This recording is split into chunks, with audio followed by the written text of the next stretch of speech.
भारत माता की जय। भारत माता की जय। पूर्व सैनिक अंतर क्षेत्र पूर्व सैनिक सेवा परिषद के इस कार्यक्रम में उपस्थित श्रद्धेय कर्नल मुल्तान सिंह पठानिया जी, आदरणीय कर्नल DS मुस्कोटिया जी, आदरणीय कर्नल उत्तम चिप जी, कैप्टन दलेर पठानिया जी और उपस्थित सभी आदरणीय महानुभाव जो चंपा से, देहरा से और जिला कांगड़ा से यहाँ उपस्थित हैं। मैं अपना और अपने विधायक जी का बड़ा सौभाग्य समझता हूँ। आज के इस बड़े पावन और गरिमामय कार्यक्रम में हम दोनों को यहाँ आने का सौभाग्य आपने दिया और आप सबके साथ बैठकर रूबरू होने का सौभाग्य आपने दिया। क्षमा करें, आदरणीय ऋषभ सिंह जी भी यहाँ उपस्थित हैं, उन्हें भी मेरा प्रणाम। बड़े विस्तार से आप सबने पिछले 2 दिन से यहाँ चर्चा की होगी, क्योंकि आज फौजियों का कार्यक्रम है, तो मैं एक बड़ा ताजा सा अनुभव आपके साथ साझा करना चाहता हूँ। ये जो आपके सीने में ये मेडल्स लगे हैं, ये मेडल कैसे मिलते हैं, इसका अनुभव मैंने अभी कुछ ही दिनों पहले किया। मेरा सत्र था लोकसभा का, सत्र 9 तारीख को समाप्त हुआ। हमें आदेश हो गया कि जम्मू कश्मीर के चुनाव है, तो वहाँ एक सेक्टर का इंचार्ज बनाकर मुझे भेज दिया और सबसे टफेस्ट एरिया जो है, आप तो जानते होंगे, जिला पुंछ और जिला राजौरी, जिसमें मेंढर, सूरनकोट, पुंछ, बुद्धल, धन्ना मंडी, राजौरी, नौशेरा, सुंदरबनी, कालाकोट, ये 8 विधानसभा क्षेत्र मुझे दिए गए थे और उसमें एक नौशेरा सेक्टर में रणवीर जी एक प्रभारी के रूप में देख रहे थे काम। तो आपको पता है टेररिस्ट प्रोन एरिया है, आजकल तो बहुत ज़्यादा टेररिज्म वहीं शुरू हो रहा है, सारी इन्फिल्ट्रेशन टेररिस्ट की वहीं से होती है, सूरनकोट और मेंढर से, आप जानते हैं, या पुंछ का साथ का जो 0 लाइन है। तो मेरा पुंछ में कार्यक्रम था, तो मुझे कहा गया कि यहाँ से बस 20 किलोमीटर आगे POK है, हमारा बॉर्डर है। तो मैंने इच्छा जताई कि मैं वहां जाना चाहता हूँ। तो जो मेरे साथ सिक्योरिटी थी, उन्होंने मुझे अलाउ नहीं किया। उन्होंने कहा जी कि हम अलाउ नहीं कर सकते, क्योंकि बड़ा आगे सेंसिटिव एरिया है, सारे टेररिस्ट वहां से इन्फिल्ट्रेट करते हैं, तो हम आपको अलाउ नहीं करेंगे। तो मैंने कहा कैसे अलाउ करोगे, मुझे तो जाना है। तो उन्होंने कहा जब तक आर्मी ग्रीन सिग्नल नहीं देगी तब तक हम अलाउ नहीं कर सकते। तो मैंने कहा आर्मी कैसे ग्रीन सिग्नल देगी, वो जो यहाँ के जो कमांडिंग ऑफिसर हैं कर्नल साहब, उनसे रिक्वेस्ट करनी पड़ेगी, वो फिर आपको अलाउ करेंगे।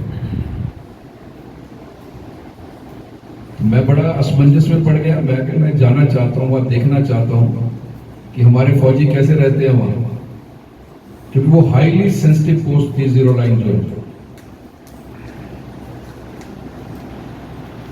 तो उन्होंने कहा जी कि आप कर्नल साहब से रिक्वेस्ट करें, बीइंग क्योंकि आप सांसद हैं और जिस क्षेत्र में आप काम कर रहे हैं आप टेररिस्ट की लिस्ट में भी हैं, बीइंग ए मेंबर पार्लियामेंट, तो हम अलाउ नहीं कर सकते। फिर मैंने कर्नल साहब से बात की, तो कर्नल साहब मुझे मिलने आए जहां मैं ठहरा था। उन्होंने कहा कि this is very sensitive area और सॉरी मैं अलाउ नहीं कर सकता। मैंने कहा कि मेरी इच्छा है, मैं जाना चाहता हूं। तो उन्होंने अपने ब्रिगेड कमांडर जो है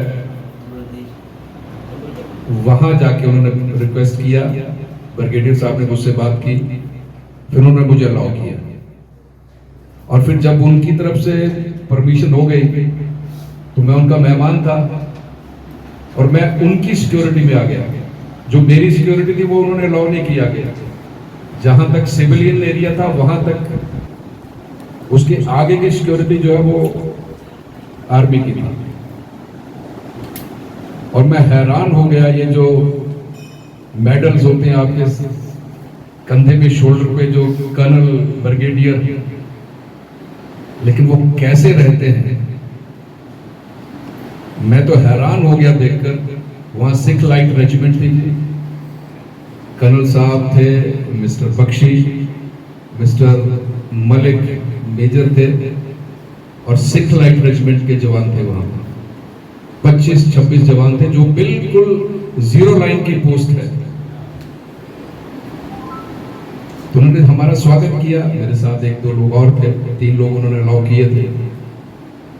हमारा स्वागत किया और फिर वहां बनी हुई चाय, वहां उनके बने फौजियों के पकौड़े खिलाए उन्होंने, और फिर मुझे अलाउ किया कि आपको जीरो लाइन तक लेके चलेंगे।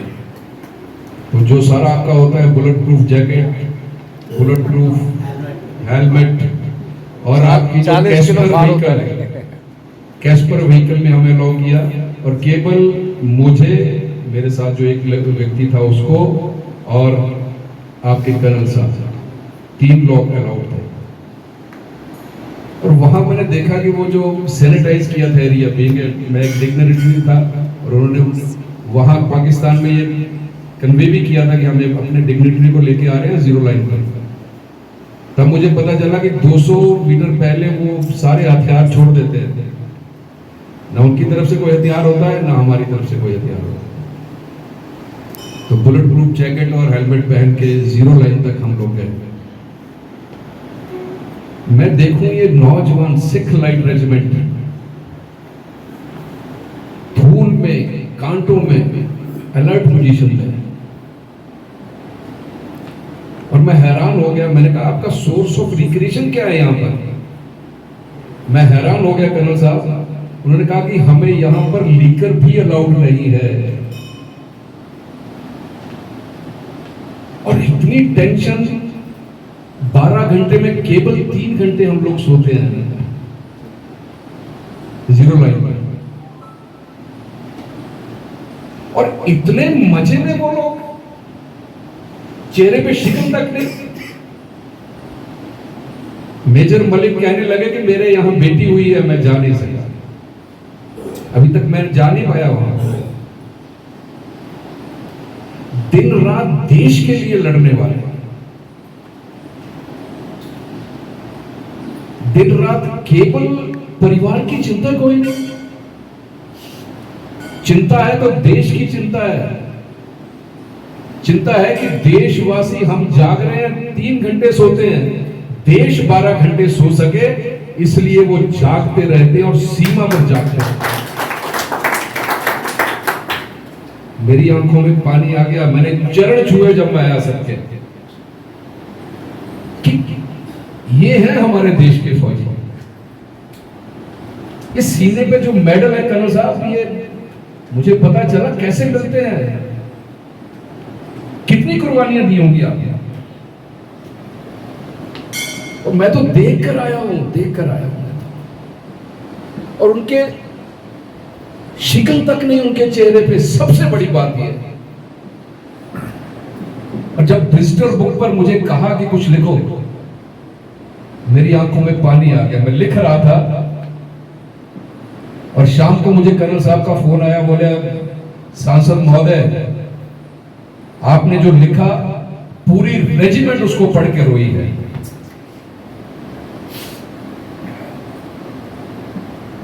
आप तो भगवान हैं, जिंदा भगवान है इस धरती पर, जिंदा भगवान है आप। और आप कैसे, आपने नौकरी की होगी, आप कैसे रहे होंगे, ये मैं देख कर आया था। हिमाचल हेडलाइन को लाइक, शेयर, सब्सक्राइब करना ना भूलें। धन्यवाद।